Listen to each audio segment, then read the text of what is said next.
So you're still wondering whether you should get the Pixel 4a 5G or not. Well, I'm here to tell you, you probably should have already picked up one.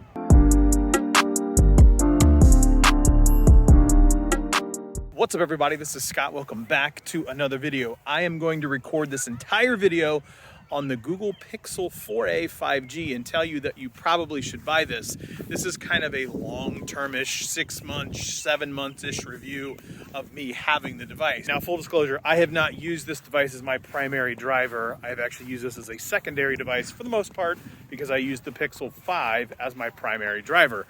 However, I use this fairly exclusively on a lot of things that I do from a side content perspective or backup content or B-roll content. So needless to say, the 4a 5G still gets a lot of work. Now let's talk about the 4a 5G real quick from a spec perspective.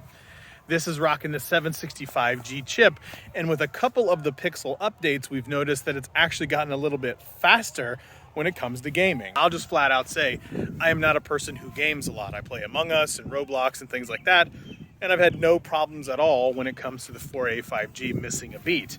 I predominantly use my phone as basically a social media machine / content creation machine, and the 4a 5G has been no slouch at all when it comes to that. So that 765G has been more than enough, and also the same amount of storage that I have is actually more than enough.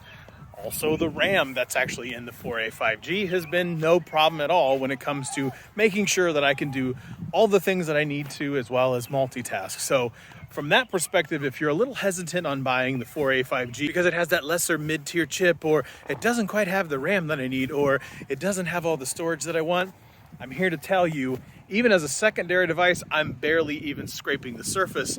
But as a primary device, when I used it, yeah, didn't have any issues at all. Now, when I use it as a primary device, check up here and you can see in the cards when I use it as a primary device way back in December. From the display perspective and everything else about the phone, I highlighted it in my first video.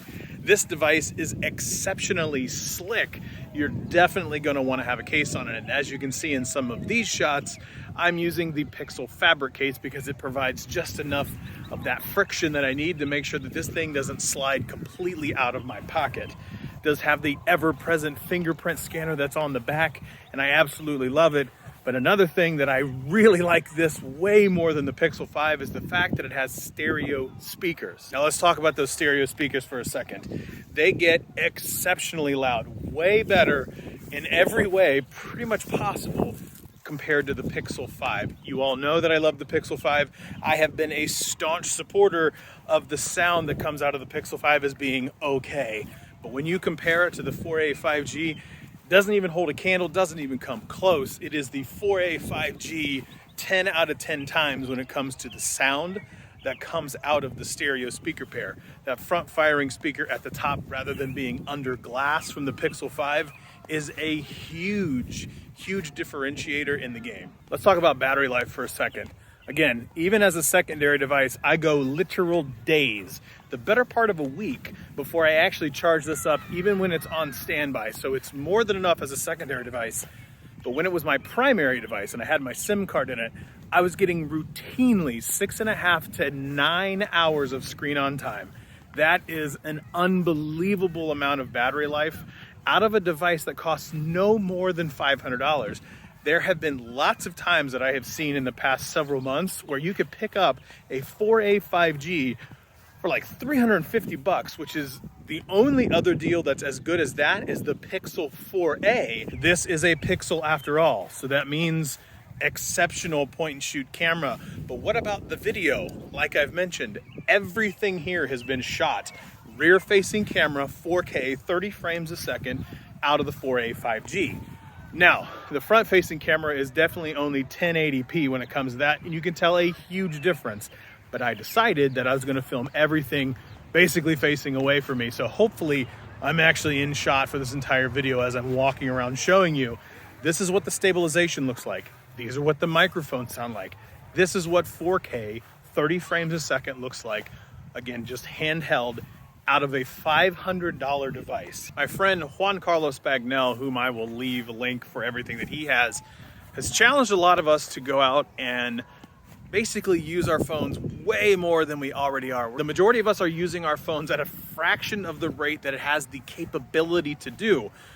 So I want to show you a couple other things that I've done just strictly editing inside the Pixel 4a 5G.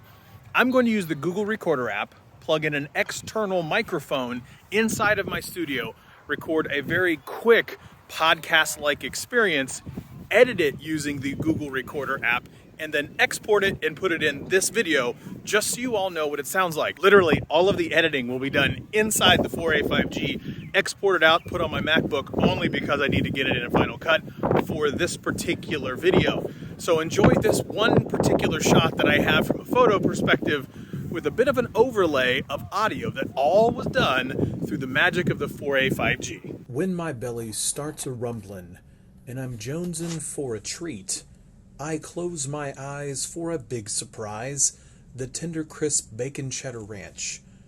I love the tender crisp bacon cheddar ranch. The streams of bacon ranch dressing flow right up to your knees. There's tumbleweeds of bacon and cheddar paves the streets.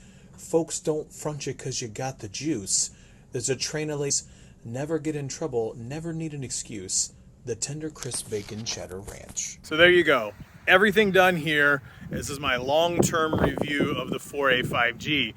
Is this something that I think you should buy? Yeah, absolutely, no question. This is probably the best current Pixel that you can buy.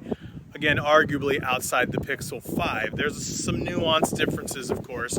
You got the wireless charging, but then you have the 3.5mm headphone jack in the 4a 5G, but the wireless charging is in the Pixel 5. A little bit smaller of a footprint in the Pixel 5. This is the bigger version when it comes to the 4a 5G.